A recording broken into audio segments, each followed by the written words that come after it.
कुछ ऐसे भी मुतासरीन हैं।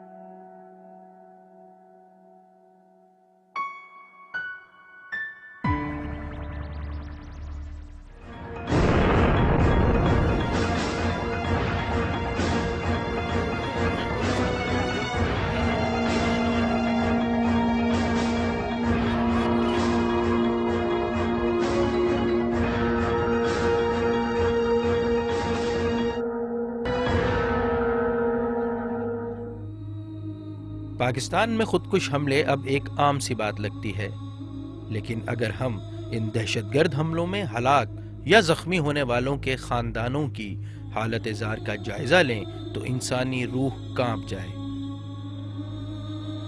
हमारे लिए ये महज एक खबर होती है, लेकिन जिनके प्यारे इन हमलों की जद में आकर हलाक या जख्मी हो जाते हैं तो उनके गम का अंदाजा लगाना बहुत मुश्किल होता है। हमारा आज का प्रोग्राम एक ऐसे ही इंसानियत सोज वाक़े पर मबनी है जिसकी जद में आकर बहुत से मासूम इंसान अपनी जानों से हाथ धो बैठे, और जो बच गए वो आज इंतहाई कर्बनाक सूरत हाल से दो चार हैं। शुहदाए करबला के चहलम के दिन पहला खुदकुश हमला शाहराह फैसल पर ज़ायरीन की बस पर किया गया, जिसमें 12 अफराद हलाक हुए। इस हमले के कुछ देर बाद ही दूसरा खुदकुश हमला जिनाह अस्पताल के इमरजेंसी वार्ड के बाहर हुआ। इस हमले में जख्मी होने वालों में मोहम्मद यूसुफ भी शामिल था, जो वहां इंसानियत के नाते खून अतिया करने गया था, मगर इंसानियत के दुश्मनों की ही जद में आकर आज मोहताजी की जिंदगी बसर कर रहा है। मोहम्मद यूसुफ अपने माँ बाप का इकलौता बेटा है। यूसुफ बेटा हमारा बहुत अच्छा, मतलब पढ़ाई में था और अपने शैतानी वगैरह का बिल्कुल वो नहीं था। पढ़ाई वगैरह में था, माशाल्लाह तेज़ था, काम करता था। उसके बाद हम लोगों का ख्याल करता था। कोई शैतानी नहीं करता था, बहुत अच्छे रहते थे, पढ़ाई में भी अच्छे थे।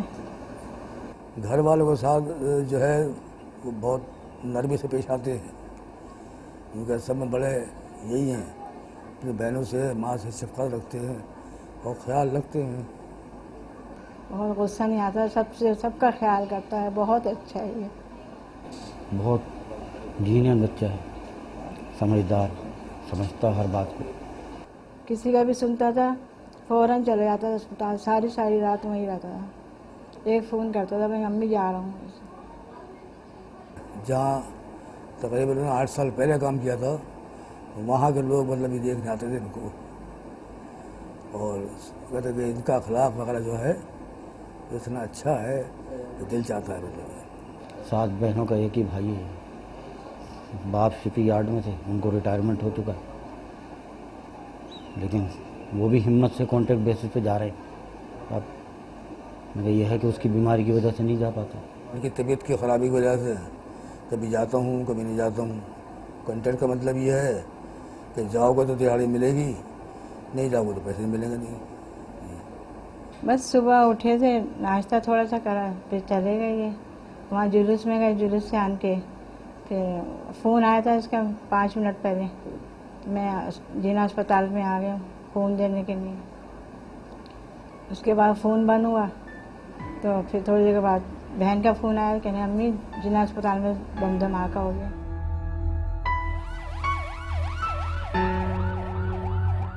टीवी में हम लोगों ने देखा तो दिल एकदम घबरा गया।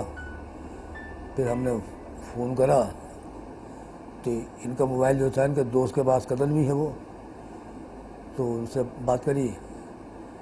उनका अंकल को घबराने की बात नहीं है, मामूली से रो रहे थे वो लोग भी, मामूली चोट लगी है, सही हो जाएगी। 4 घंटे हो गए, कोई फ़ोन नहीं।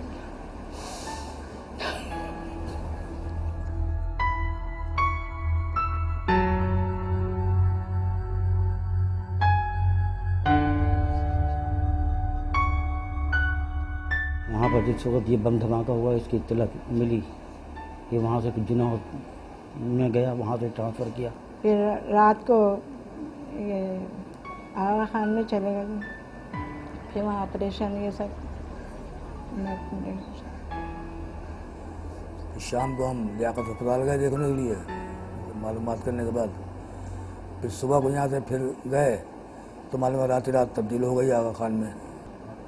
रीढ़ की हड्डी में नट था इतना बड़ा, और भी नट सब जगह लगे, इधर पाँव में, पीठ में, बहुत सारी जगह सब निकाल दिया ऑपरेशन से। बड़ा वाला जख्म जो था वो अंदर सीधा गया, फिर आड़ा जाके ना फंस गया, नट जो था उसका वो निकाला ऑपरेशन से उन्होंने। एक दफ़ा ये रोने लगा माँ को देख के।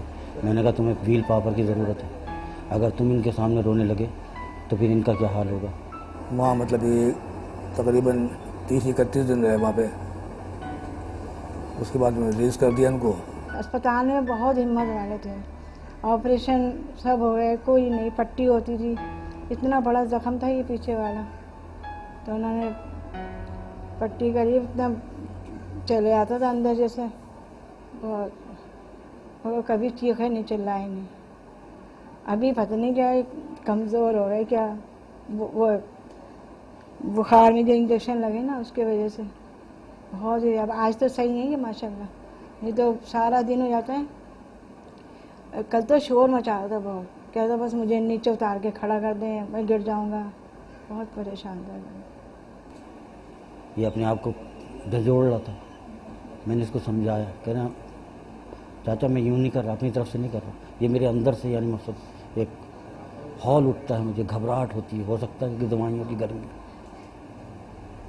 फिर ये मैंने इसको समझाया, मैंने कहा बेटा देखो ऐसा नहीं करो, इनका दिल दुखेगा। तो कह रहा है चाचा मुझे समझा दो, फिर मैं इनके खातिर क्या करूँ, इनको कैसे समझाऊँ, माँ के लिए कह रहा हूँ।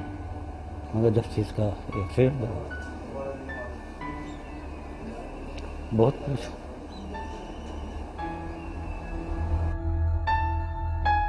अच्छा खासा होता, अभी इस तरह लेटता भी नहीं, लेटा हुआ है।